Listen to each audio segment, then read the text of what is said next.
ഞാൻ അതിനകത്ത് പറയുന്നൊരു കാര്യം, നമ്മുടെ മുമ്പിൽ ഡാറ്റകളെല്ലാം വളരെ പ്ലെയിനാണ്. എന്താണ് ഈ സർക്കാരിൻ്റെ പൊതു സമീപനം, സർക്കാർ എങ്ങനെയാണ് സംസ്ഥാന സർക്കാരുകളോട് എടുക്കുന്ന സമീപനം, അതിൽ നികുതി വിഹിതത്തിൻ്റെ എത്ര ശതമാനം സംസ്ഥാനങ്ങൾക്ക് കിട്ടുന്നുണ്ടോ എന്നുള്ള ചോദ്യം തന്നെ ഇപ്പോൾ അപ്രസക്തമായിക്കൊണ്ടിരിക്കുകയാണ്. കാരണം നികുതിയെപ്പോലെ തന്നെ വലിയൊരു തുക സെസ്സായി പിരിക്കുന്നു. ഒരു കിലോ കേക്കിൻ്റെ 50% നേരത്തെ സംസ്ഥാനങ്ങൾക്കാകെ, കേരളത്തിന് അല്ലെങ്കിൽ സംസ്ഥാനങ്ങൾക്കാകെ ഡിവൈഡ് ചെയ്തെങ്കിൽ ആ 1 കിലോ ഉണ്ടായിരുന്ന കേക്ക് 500 ഗ്രാമാക്കി ചുരുക്കി.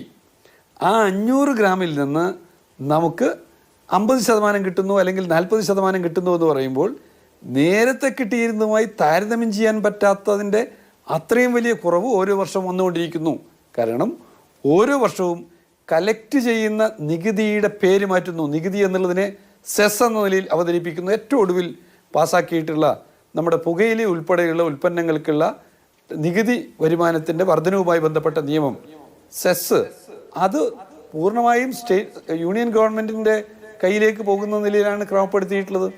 എന്ന് പറഞ്ഞാൽ നമ്മുടെ രാജ്യത്തിലെ സംസ്ഥാനങ്ങൾക്ക്, ഇന്ത്യ എന്ന് പറയുന്നത് സംസ്ഥാനങ്ങളുടെ യൂണിയനാണല്ലോ, അപ്പോൾ ആ സംസ്ഥാനങ്ങൾക്ക് കിട്ടേണ്ടുന്ന വരുമാനം യഥാവിധി സംസ്ഥാനങ്ങൾക്ക് നൽകുന്നില്ല എന്നുള്ള ഒരു പ്രശ്നം നമ്മുടെ മുമ്പിൽ നിൽക്കുന്നു. ഇനി രണ്ടാമത്തത്, ഈ ബജറ്റാണ് നാം പൂർണ്ണാർത്ഥത്തിൽ വിലയിരുത്തുന്നതെങ്കിൽ ഈ ബജറ്റിൽ ഓരോ സംസ്ഥാനത്തോടും എടുത്തിട്ടുള്ള നിലപാടുകൾ നാം പരിശോധിക്കേണ്ടത് തന്നെയാണ്.